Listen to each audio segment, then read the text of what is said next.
Nous sommes de retour dans cette édition du 14 juin 2023 du live de TV Finance. Bonjour Eric. Bonjour. Bonjour, merci d'être avec nous Eric, comme tous les mercredis matins, vous êtes trader, formateur et coach. Eric, ce matin, sur tous les marchés européens, calme plat, torpeur, les investisseurs dans l'attente de la publication de la stratégie de politique monétaire que suivra la Fed, 90% statu quo, du coup par la force des choses, eh bien on attend. Ceci étant, le DAX continue sur sa hausse larvée. Est-ce que le plus haut historique aux alentours de 16 300 points, 16 330 points, eh ben, ça peut être un objectif théorique envisageable aujourd'hui ou au cours des prochaines séances? Alors aujourd'hui, je ne sais pas, peut-être bien. Ce soir, ouais, sur un coup d'énervement, puis demain il y a la BCE, donc oui, tout est possible jusqu'à la fin de la semaine prochaine, jusqu'à la fin de cette semaine. Pour moi, mon scénario principal, c'est qu'en effet, on va sortir par le haut, qu'on va accélérer, mais temporairement. C'est-à-dire que la semaine dernière, nous étions encore dans une zone de latéralisation, vous vous en souvenez, je vous avais proposé plusieurs scénarios, c'est le deuxième qui s'est réalisé, c'est-à-dire qu'on est venu chercher le bas vers 15 950-60, et puis on a rebondi, et puis ensuite on a continué à monter au-delà, c'est-à-dire qu'on est sorti de cette petite zone de latéralisation, qui était aussi quelque chose de prévu, et puis on prend le chemin effectivement du double top vers 16 300. C'est assez curieux quand même, hein, moi je suis obligé de m'étonner un peu de voir ce tirage-là, cette reprise de directionnel juste avant des moments importants, après une torpeur, comme vous le disiez, et puis c'est la torpeur partout, hein, sur les devises c'est la même chose. Donc c'est assez curieux. Alors, d'où ça vient, j'en sais rien. Évidemment, moi je suis pas un grand je suis pas un grand partisan des théories de complot, mais je ne peux pas m'empêcher d'imaginer quand même qu'on ne peut pas résister à la tentation d'aller appeler les copains courtiers pour savoir où est la position ouverte. Et puis de savoir, on ne peut pas tout savoir, mais on peut déjà faire une tendance, hein, on apprend quelques-uns, de savoir justement quels sont les intérêts baissiers, en fait, tout simplement. Où est-ce qu'ils sont placés? Est-ce qu'il y en a beaucoup? Ça, c'est facile de le savoir. Et si justement la réponse est il n'y en a pas beaucoup, alors le contexte devient favorable pour faire un tirage de marché. C'est-à-dire qu'on peut organiser quelque chose avec assez peu de contrats quand vous n'avez pas beaucoup de volume, pas beaucoup de densité dans le carnet, et puis la densité elle va tendre à se réduire un peu plus à mesure que les heures passent, ça va être assez facile de faire décoller la fusée, quoi. Donc à partir du moment où vous avez, encore une fois, dans le contexte qui est bien connu, hein, tout le monde le voit bien depuis très longtemps, on voit bien que d'abord les acteurs du long terme, les gros faiseurs sont pas là parce que il n'y a pas de visibilité, donc c'est pas la peine d'envisager des scénarios haussiers, baissiers. Alors si jamais il y avait justement une baisse, on se protège, et on est protégé depuis très longtemps. Donc ça veut dire qu'en fait, vous avez d'une part les gros faiseurs qui, eux, les gérants, ne sont pas vulnérables à une baisse.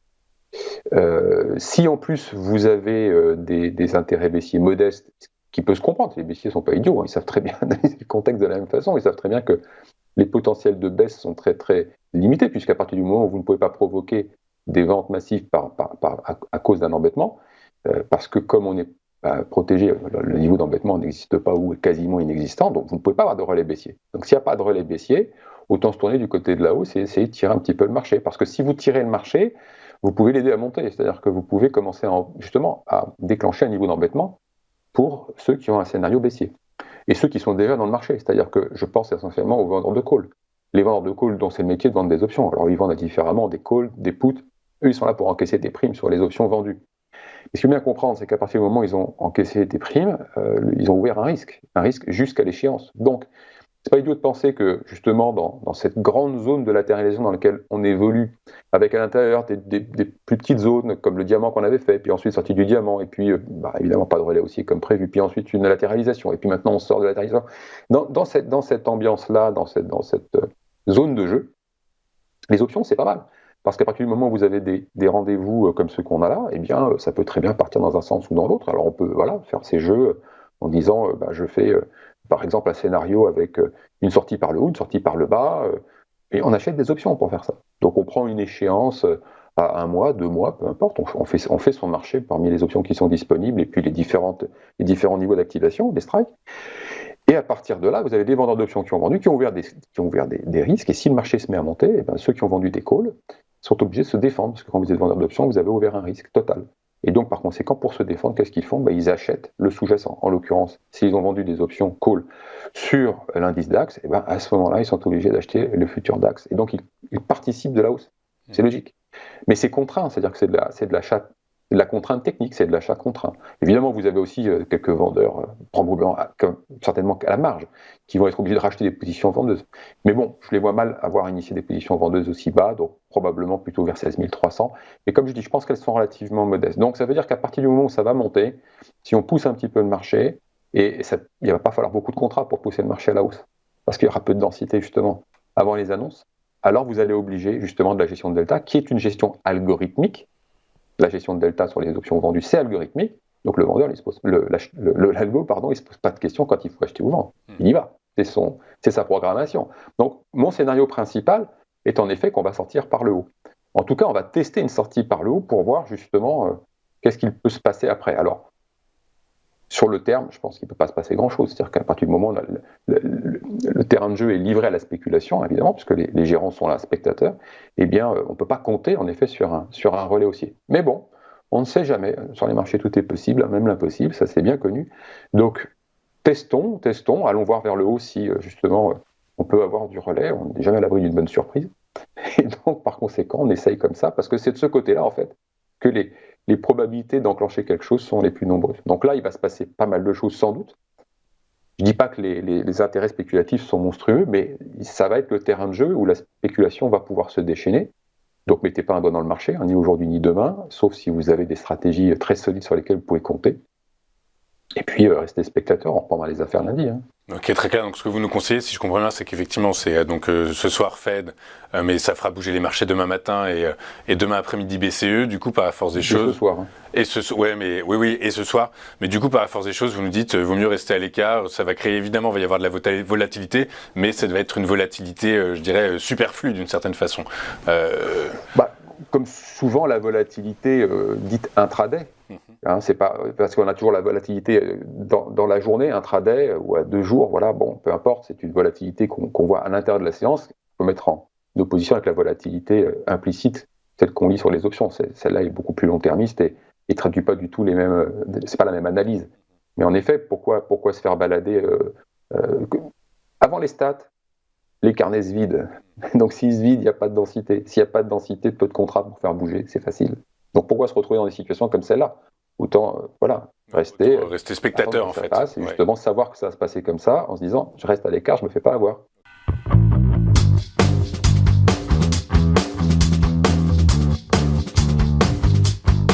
Bonjour Eric. Bonjour. Bonjour, merci d'être avec nous ce matin. Vous êtes trader, formateur et coach. Eric, est-ce que vous avez identifié des relais baissiers ou est-ce que le DAX va continuer sa hausse larvée selon vous?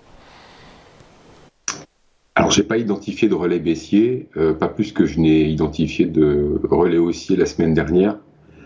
Quand je vous disais qu'on allait probablement sortir par le haut après les annonces, qu'il n'y aurait pas de relais et bon, voilà, c'est ce qui s'est passé. On a eu pourtant un beau gap haussier vendredi.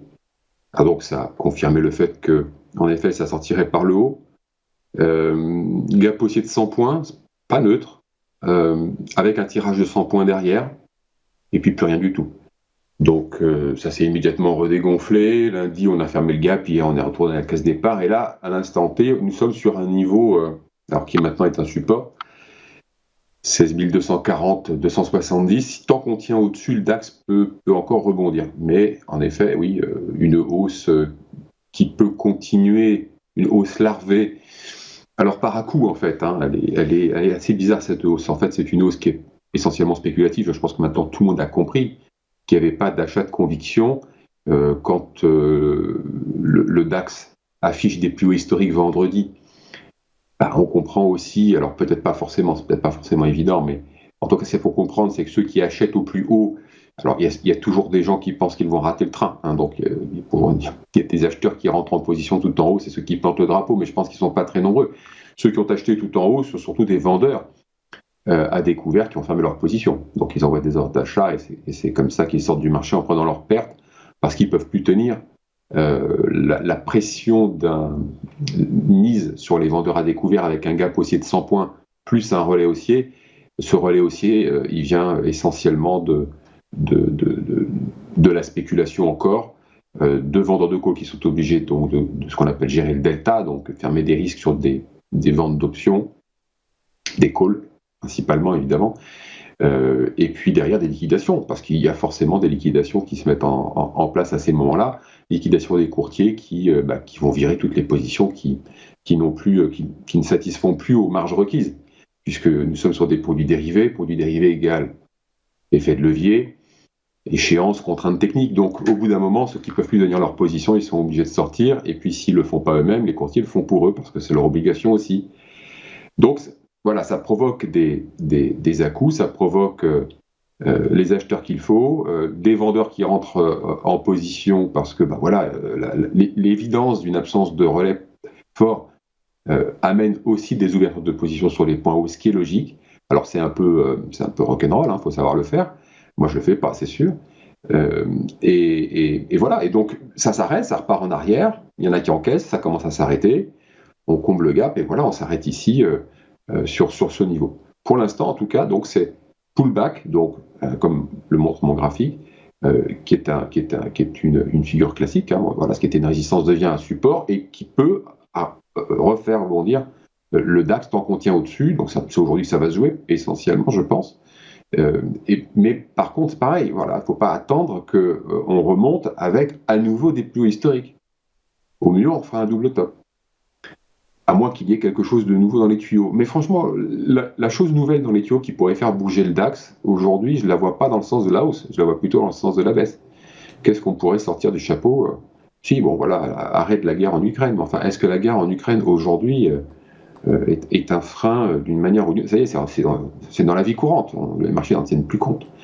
Donc, nous avons cette situation qui est toujours sans visibilité, donc sans les gérants qui sont donc spectateurs, protégés. La volatilité, alors elle est bien tombée, évidemment, on est sur les plus hauts, mais elle reste quand même, il n'y a pas de complaisance, en tout cas moi j'en note pas. Donc voilà, mais j'en reste toujours protégé, on ne sait jamais ce qui peut se passer. En tout cas, si on a des attentes violentes, c'est à moins que ce soit effectivement très ponctuel dans le sens de la hausse, à la faveur d'un contexte particulier, d'un tirage, d'une spéculation, mais dans l'autre sens, on n'attend pas non plus de gros mouvements, parce que les gérants sont protégés, et les gérants eux-mêmes s'attendent plutôt à une mauvaise nouvelle qu'à une bonne, donc c'est pour ça qu'ils se protègent. Ils sont obligés d'attendre, ils vont placer leur liquidité à la marge sur des ETF, ce qu'ils font depuis un bon moment, parce que sans visibilité, c'est compliqué d'investir sur les sociétés, ou alors ils le font comme ça, à la marge quand ils peuvent le faire. Déjà, un marché qui est tout en haut, c'est compliqué d'aller acheter des actions. Il faudrait des replis. Donc voilà, on est dans un moment de marché qui fait suite au précédent. Voilà, le graphique, il est un petit peu différent, mais le contexte est exactement le même. Le contexte par rapport à la semaine dernière n'a pas changé. Ce qui s'est passé, c'était un total non-événement, en fait. Exactement comme on l'attendait.